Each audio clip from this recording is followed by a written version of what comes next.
Hi everyone, I'm doing my John Maxwell and I'm on to the next day 3. The leadership thought for today is momentum does not sustain itself. And the scripture that John Maxwell chose is Matthew 25:21. Well done, good and faithful servant. You are faithful over a few things. I will make you ruler over many things. Enter into the joy of your Lord. So when we start our jobs, when we take on new jobs, I had mentioned how I had to take on both big projects as a consultant as well as entry-level roles. Now, normally, you hope that the company will see your good work, keep you, promote you, get you better paid jobs, benefits, but that's not the case in North America. In North America, and you can watch videos about this on YouTube, there are certain families who have created empires. So the Rockefellers, the people who started the banks, and their families are the ones who get into the good jobs. They get into the jobs in the church, they get into the jobs in management, and they earn the big salaries. The rest of us, unless we are fortunate, we're not going to get to that level. So you can forget about it. At least that's what I've been told. And I've been told that in the church as well. The deacon's wife told me that the families that get into jobs in the church are pre-selected and they have written recommendations from the parish priest. So I told her, Father Larry did give me a recommendation. And she said, in writing? I said, yes, in writing. He gives me recommendations in writing. Even when I want to volunteer, he gives me recommendations in writing. I did that at the St. Michael's Hospital. So she was quite surprised. So she said, okay, I'm not saying give up. You can keep applying, but I just want you to be prepared for the reality. So that's why for people like us and our families, what we do is we start businesses, like I'm doing my John Maxwell. Or if we have a little bit of money, we invest that money, we buy properties. That's why it's unfortunate, and that's why my mother and my godmother are so frustrated that no matter what I do, the people who coordinate things in this country will not let me come up. Because I've got the skills, I'm good. Just because I don't think like them doesn't mean I'm delusional. And people that come into this country love me because I tell them what the blind spots are, what to look out for, what they need to do. So they become successful. But unfortunately for me, I'm still in that same level, entry level, minimum wage. So, I've made it very clear that I want to go back to Europe because in Europe, and Zimbabwe was a European colony, if somebody swears at you, you swear at them back. You're like, don't you talk to me like that. And there's mutual respect. It doesn't matter whether they're the customer or the manager or the client. It's inappropriate for them to be so rude to us and to be so horrible to us. And when I went to do my job hunting, when I went to the florist, I was talking to her. I put those photos on Facebook and I was telling her, and she's like, nobody should be sworn at. I said, oh yeah, but when the money's going down and they're losing the clients, then they start telling you, show empathy, put yourself in their shoes, think about how hard it is, even if you're helping them. And she's like, no, that's not on. I said, yeah, well, that's what we tell them. But they come down on us, and especially with me. Even the most senior operations managers fight with the clients for me because they're too hard on me. They're horrible to me. And I don't get the good paying jobs. I don't get the accolades. And the people who are putting themselves first, laundering the money, creating problems in society, having affairs, their lives are flourishing. They're buying properties, they're traveling, their lives are good. And it's so inappropriate, it's disgusting. I mean, even with TD Bank, with Bharat Masrani resigning, they started going after him. The newspapers, the podcasts that were coming out. That's why many of us commented, including me, telling him to resign. Was it sad? Yes, it was. It was very sad. I went to the branch there to check on my financial advisor, but he wasn't there. And then I went back again the next day and they told me, no, he's taken a day off leave. So I said, okay, that's fine. I just came to check on him and I told them to send a message to the executive I used to support to tell them I came in to check on him. Because I was also upset when I saw that Riaz Ahmed had also stepped down, because I worked with them directly, so I know them. And I know that with what was happening, it was not good news. It would have resulted in a very bad situation for Mr. Masrani and for that team. So I was upset. I was upset when I saw that news that he was stepping down. But if that type of corruption is going on in our banks and they're infested, and people are letting the people who are doing it continue to do it, and people like me are getting punished for speaking up, it doesn't say much to me about this country. I had one call where there was this British woman on the line and her son was disabled, and he used to call every day. He used to call, and I always used to get his calls. And I didn't know he was disabled, and he used to take long. He used to take like 30 minutes, 40 minutes. So I get punished because my scores are low. But meanwhile, they tell you, oh no, take the time, take the time. If the customers need more time, take the time. So why wasn't I promoted?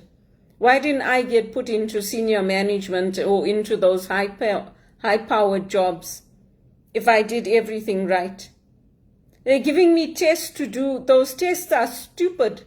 You learn on the job. Oh, you didn't pass the test for the technical test, so we're not placing you. I'm like, you know what? I've got a master's degree. I've got a BCom. And your test is more important to the client than keeping somebody with the skills and the knowledge and experience. I mean, it doesn't leave me feeling good. I don't know what type, but the Americans, I'm sorry to say, but people hate the Americans because of what they do to people that come into the country and how we get treated and everything. They hate it because you're not treated with any respect. You're not treated with any dignity. Yes, you get nice people, but most of the time they're swearing at you, they're shouting at you, they're telling you have a shitty attitude. And really and truly, you're doing it to the people that are the most nicest, the people that will go above and beyond for you, the people that care about their families and organizations. We are the ones who are getting it. The people that don't do anything, they just talk nicely, they get the best scores and they finish the call. And what did they do on the call? Nothing. What did they do on the chat? Nothing. But they hit all the points, so they got all the high scores. I mean, many people we just shake our heads because it's like, you know what? What are you actually accomplishing by coming down on people like me? And if people want to have music on at work, what's wrong with that? I mean, it's ridiculous. You actually threaten to have me blacklisted. Me, because you heard it on my call that there was music in the background. And what about the other 100 people that are in the call center? And I get reported to the client, and then my managers have to hear about it because I happen to be on that call. It's very unfair. It's very unfair. But they have the power, and that's what matters to them, the power, so they do it. And people are tired of the Americans lording their power over everybody. That's why people are pushing back. Because yes, we all want to live in nice countries. We all want to have home ownership. We are hardworking and honest people. And who's running the banks? Who's getting into all those good paying jobs? The corrupt people. And how is it fair to people like me when our lives are deteriorating The stupid World Economic Forum said, oh, you will rent and not own and you will be happy. Who's happy? Everybody's hurting. Everybody's upset. Everybody is disgusted with the systems that are put into place. In Europe, if someone swears at you, you swear back. They're even running campaigns now because women are being harassed on the street. In the bus stops, when you go out, they're hooting at you, they're wolf whistling at you. In Canada, it really, things are not getting better for us. Not just for women, but for men as well. People have to see it because it's not just me that's saying it. It's not just me. Oh, it has to be for everybody. So the people who get the top scores like me, we don't get the promotions. We get bypassed every year. The years are flying by. We get prevented from getting jobs in Hong Kong and Singapore and Europe. And our lives are being destroyed and our families are being destroyed. Because now they're moving into a situation where if you want even healthcare, you have to pay for it. And people like me who are educated and who are qualified, because we have an accent or a brown skin, we're not getting the jobs. Really and truly, that's what it comes down to. The people who have both parents who went to university or went to schools, they're getting the top jobs. They're getting the jobs paying $100,000 a year. And it's very unfair. It's very, very unfair because I've worked 10 times as hard as somebody who has a family with a connection that opened that job for them. It's very unfair. And the people who are laundering the money, they're laundering money equivalent to what a whole country would have. They're getting away with it. That woman in Asia or wherever she was, you think she did that on her own? How many people were under her that helped her to launder that money? They want to kill her now. They want to give her the death penalty. How many other people were involved in that? And also people get frightened because if the people at the top with the power, those who are in power are saying you do this or else, then what do you do? Really and truly, that's what's happening in Canada. And people like me, who are diligent, who are hardworking, who are honest, who stop the crimes, we are being punished with low-wage jobs, with unemployment, with overnight shifts when we have health problems. That's how we get treated. Really and truly, it's disgusting. It really and truly, to me, it is. If somebody hits me, I should be able to defend myself. If somebody swears at me, it's not about saying, oh, show empathy. I should be able to say, hey, you know what? You don't speak to me like that. And I should also be able to swear back. But no, in this North American culture, you're not allowed to do that. So you just have to take the abuse until you lose your health and you get anxiety and all this, and then you lose your job completely. And then they'll say, oh no, well, there's systems in place to help you, so now you can claim disability. What kind of rubbish is this? Really and truly, to me, it's rubbish. Instead of prevention, and instead of lifting up people like me and promoting us and helping us to get good paid jobs and giving us the benefits and everything, you're punishing us. Really and truly, it does not make sense to me. It doesn't. So the points that John Maxwell brings here, he's talking about what it takes to sustain momentum. Momentum never sustains itself. We have to do it. We have to sustain the momentum. What is the key that makes it possible for an organization to keep the momentum going? The answer is not what, but who, the leader. It takes the leader to sustain the momentum. All these financial crimes that they committed and the journalists caught them out with the Panama Papers and all that, did anybody say thank you to Wits University? Or did anybody apologize for all the money laundering and everything that they did that hurt the public? No. It's just like, oh yeah, there's a problem, yeah, we're dealing with it. But for us, for small little things like a package not arriving, we have to say sorry 100 times. I'm so sorry you didn't get that. Fuck you. No, please don't shout at me. I'm so sorry that this happened to you. Fuck you, you stupid bitch. Get me your supervisor. So, who's winning? That's the way that we should be treated and told to show empathy? They even tell you I'm masturbating on the call. That's the types of jobs I had to take after TD laid me off. Really and truly, it's inappropriate how I've been treated in this country. It's inappropriate.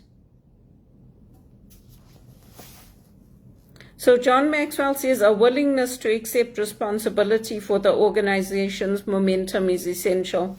So who has to do that? The CEOs, the people in the senior management roles, they are the ones who are bringing, it comes from the top down. They are the ones who implement the culture and get things going and do the corrective work that needs to be done. The second point is a willingness to direct momentum instead of letting it direct you. Before Solomon became king of Israel, he had his outstanding military leader, David, who had created the nation's momentum. And he established the administration and he established the direction. So Solomon had good things to take over. He didn't have bad things to take over. And David was a warrior. He was one of the military. So he knew where the problems were in the land. He had been in the front lines. And it's the same thing with us in our work. Those of us who are in the front lines, who are dealing with the customer service, who are dealing with the project management, who are dealing with the day-to-day, we are the ones who know where the problem is. And we are the ones who get treated the worst. We get paid the worst and we get treated the worst. Solomon was not a warrior, but he had the power to accomplish what he wanted. And he also changed the direction. So he decided to focus on trade and construction. In order to do that, he had to have the support of the nation. And so too with us, when we see what's happening, okay, our jobs are going overseas. That's understandable. Companies are cutting costs.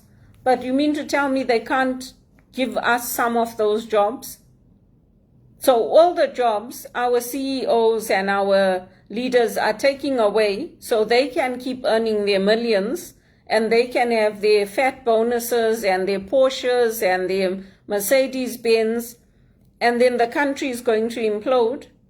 And then what's going to happen? Then we're going to have another Enron with people sitting in their cars blowing their brains out. Is that really what we want? I don't think it is. You can't teach ethics because the same thing is happening over and over and over again. And people like me are suffering because of it. How many years do they want me to take the cleaning, take in the ironing, clean their houses, clean their offices before I get a break? And before my family can come up. I hate the fact that everything I own is part owned by my family. Before I lost my place, I was independent, and that's what my mother wanted for me. She wanted me to be independent, to be financially independent, to live on my own, to live in my own place, not to live with people and be at people's mercy. Not to have to take money from people and know that, okay, everything I own now is part owned by everybody else in the family. I mean, that's not how my mother raised me. And it's an awful way to live.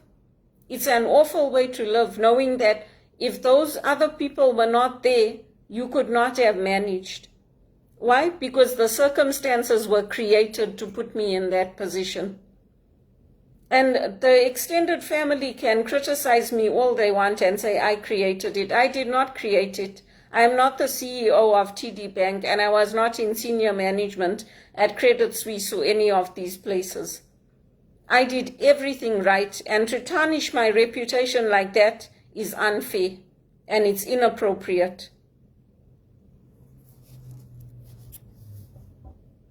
The leader has to start the momentum and stop the momentum. Because if too much time and energy is wasted, then we can't bring it back together again. And then the third point is that you have to be willing to be enthusiastic at all times. There's times I didn't feel like going to work. I went to work. I put a smile on my face, and I put a smile in my voice, and I did my job. And that's what we have to do.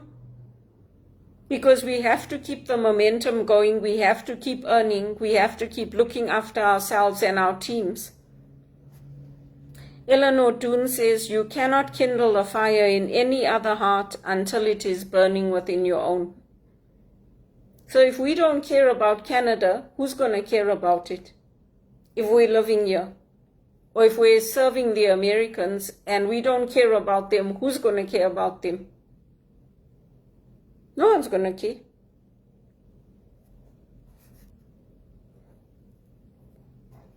So he puts across 3 points which he says are his secrets to keeping his leadership positive at all times. He truly believes the work that he's doing is important, and we also have to do that.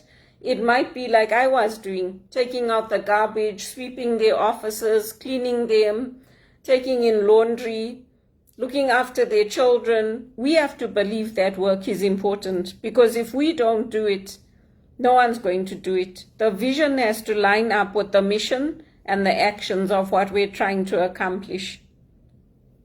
When you like what you're doing, you can be excited about it. The second point is the people I'm sharing it with are the best. In our teams, we have to place high value on the people we're working with. We have to care about each other. They're not our family, but they are like family to us. And when they hurt, we hurt.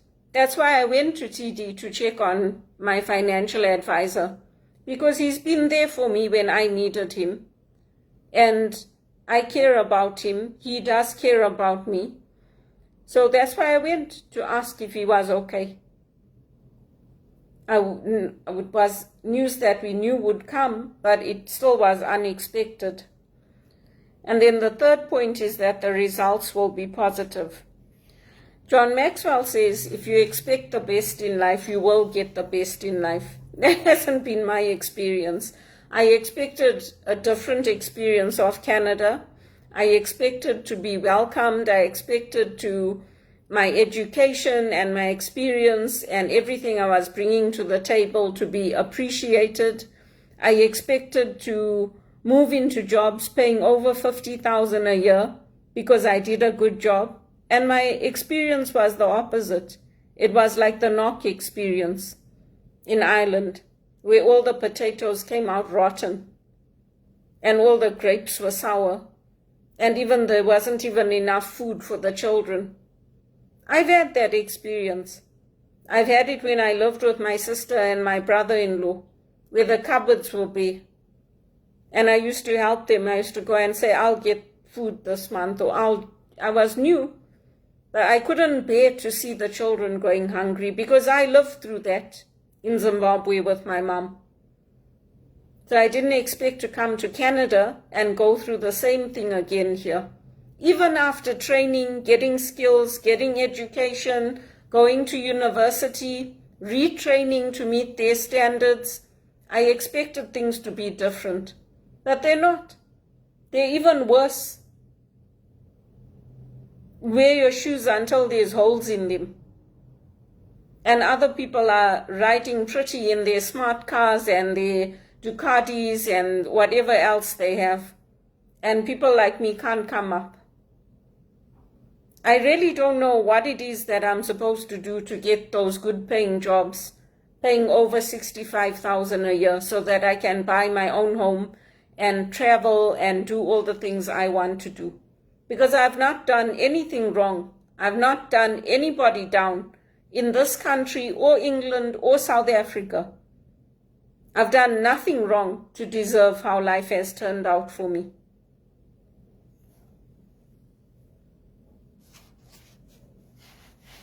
So we have to keep going. We have to keep positive. We have to keep focusing on our faith. I mean, at what point, I've always worked in the interest of the public. With that HR designation that I hold, that's one of the requirements. And what good did I get out of it? Nothing. That my godmother says, keep going, maybe this year. Every year we say, maybe this year, maybe this year. But it doesn't happen. Even with marshals. I've been applying to marshals for years. My account must have been disabled. I had to set up a new one. Normally, when you get referrals for companies, they hire you. I've been applying to marshals for years because my aunt works there in America. I've been applying to TD for years. People have been referring me. All my former managers from TD. Sun Life, I've been applying to. I've been applying to Nestle. I've been applying to insurance companies, to U of T. I've had referrals at U of T. And still, even with that, I can't get a decent job. And then they say, oh, it's the circumstances. So since 2008, it's the circumstances? And other people who came in after me are getting jobs paying $100,000 a year? I really don't think so.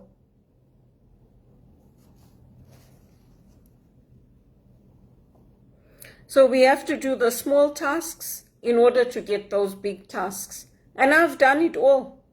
I've taken in those small tasks. I've done the menial jobs. I've cleaned people's toilets. I've taken out their garbage. I've done their ironing. I've done every small task, and I've done every big task. So when is the money going to come through for me? When am I going to get those big paid jobs? Because I'm also tired of it. I'm also tired of it. And you'll see, even my friends told me they've got nieces from Zimbabwe who have got jobs as flight attendants because of the relationships that are being built between Zimbabwe and the Emirates. And they're getting good paying jobs.